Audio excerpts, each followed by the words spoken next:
The grass underfoot pulsed with a rhythmic neon glow, casting long shadows against the giant mushrooms that towered like silent sentinels. Luna stood at the center of the clearing, her breath steady, watching the light ripple through the forest floor. Without warning, the crown resting upon her head began to hum. A low, resonant vibration traveled through her skull, matching the frequency of the pulse beneath her boots. She reached up, fingers tracing the cold metal as it flared with a sudden, intense golden light. The air grew heavy, charged with static. High above, the canopy parted with a sound like tearing silk. A massive golden lantern descended, its base brushing the forest floor with a dull, heavy thud that shook the ground. It was the size of a cottage, etched with patterns that seemed to shift and breathe in the dim light. The lantern hummed, a deep, mechanical sound. Luna reached out, pressing her palm against the warm surface. She whispered, "It is finally here, the invitation to the kingdom."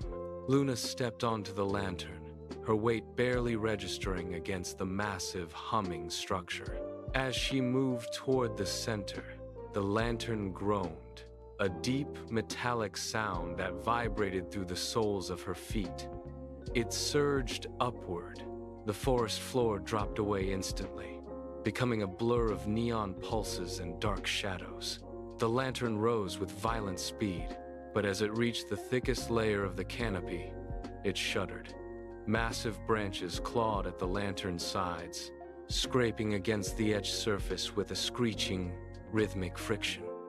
The ascent stalled. Luna gripped the edge, her knuckles white, as the entire structure tilted, fighting for purchase against the dense, tangled wood. She leaned into the motion, pushing her weight against the tilt. With a final, explosive crack, the lantern tore through the last layer of leaves. The resistance vanished. The forest canopy fell away, replaced by the vast, silent expanse of the upper atmosphere. The air here was thin and bit at her skin, stripped of the humid warmth. The lantern slowed, its golden glow dimming as it drifted into the silent expanse above the clouds. Luna stepped off the edge, her boots finding purchase on nothing but thin, freezing air. Beneath her feet, the atmosphere rippled. A bridge of pure, solidified starlight materialized in a sudden, blinding flash, stretching toward the horizon. She took a tentative step, the light beneath her shifting like water under tension. With every contact, a crystalline chime rang out, the sound vibrating through the cold, silent sky. She began to move, her pace quickening into a fluid, rhythmic stride. The bridge was not a continuous path, but a series of suspended platforms, each glowing with a pale, steady intensity. Luna leaped, her body arcing through the air, landing with precise, calculated grace on the next floating star point. Another chime sounded, deeper and more resonant. She did not look down. Below her, the world had become a vast, abstract tapestry of shifting blues and purples. Luna reached the final edge of the Starlight Bridge, her momentum carrying her toward a massive gate of ivory and pearl. She slowed, her boots skidding slightly on the glowing surface as she came to a halt. The path ended abruptly at the threshold. Standing directly in her way was a cloud owl of immense scale, perched atop the gate frame. Its feathers were not solid, but shifted constantly. The creature turned its head, its eyes glowing with a deep, piercing blue light that swept over her. Luna took a step forward, but the owl ruffled its wings, expanding them until they formed a wall of mist and shadow. She stood motionless, the silence of the void pressing against her ears. The owl did not blink. It tilted its head, watching her. Luna reached out, her hand hovering inches from the shifting feathers, but the owl let out a low, resonant hum. She was blocked, the path forward denied, and the creature's gaze demanded a price she had not yet paid. Luna closed the distance, the mist of the owl's feathers brushing against her face like damp silk. She did not look at the gate, but directly into the creature's unblinking blue eyes. She leaned forward, her voice barely a breath, and began to speak of a summer night long ago. She described the rhythmic sound of rain hitting dry earth, the smell of ozone, and the cooling relief of a storm breaking the heat. She spoke of the specific, quiet peace found in that darkness. As the last word left her lips, the owl inclined its head, its feathers settling into stillness. For a heartbeat, nothing happened. Then, the heart of the gate pulsed. A blinding white light erupted from the ivory surface, searing the air and forcing Luna to shield her eyes. The structure groaned, a deep, resonant sound like shifting tectonic plates as the massive doors began to swing inward. The light intensified, turning the surrounding mist into a glowing halo. Luna stepped forward, her boots crossing the threshold into the unknown. Beyond the gate, the void vanished. In its place stood a city of floating bubbles, each one reflecting a different corner of the sky, and towers of polished gold suspended in the empty air. The city hummed with a low, harmonic vibration that pulsed through the ground beneath her feet. She walked into the plaza, the gate closing silently behind her, sealing the memory. Luna stood at the center of the plaza, where the air felt dense and charged with static. Thousands of tiny lanterns orbited the floating towers like fireflies, their light casting long, flickering shadows against the gold surfaces. She raised her hands, palms open, and felt the atmosphere thicken against her skin. It was not empty space.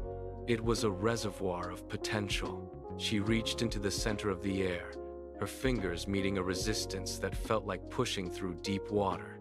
She gripped the invisible tension and pulled. A soft, rhythmic hum began to rise from the plaza floor, vibrating through her boots. Slowly, a glowing pearl emerged from the void, manifesting between her palms. It was heavy, pulling her arms down with the weight of concentrated light. The pearl pulsed in sync with her own heartbeat, casting a brilliant golden hue over the surrounding bubbles. She adjusted her stance, bracing her feet against the floating platform as the energy intensified.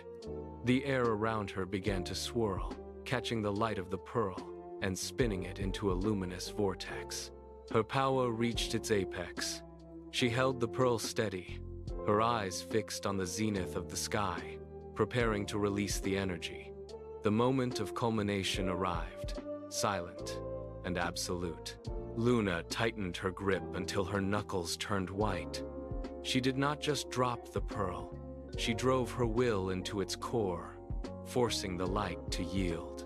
The artifact resisted for a fraction of a second, humming a high-pitched metallic note that vibrated through her teeth. Then, it fractured.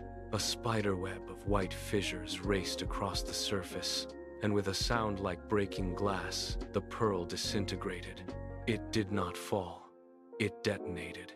A million sparks erupted outward, a blinding spray of brilliance that turned the plaza into a sun-drenched sanctuary.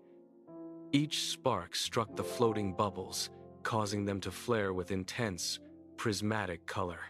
The light cascaded downward, washing over the gold towers and igniting the entire city in a rhythmic, pulsing glow. The air turned liquid with radiance. Luna watched as the sparks rained down, settling into the architecture and binding the floating structures to the sky. The bubbles shimmered, reflecting the cascading light back into the void, creating a mirror effect. The ritual was complete.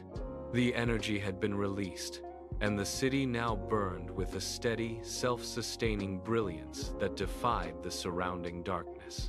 The brilliance of the city began to soften, its edges blurring against the encroaching vastness of the void. Far off, the horizon line shifted, bleeding a thin, cold gray into the deep indigo of the sky. The first light of dawn had arrived, and with it, the structural integrity of the city began to fail. The gold towers wavered like reflections in disturbed water, losing their sharp, metallic edges.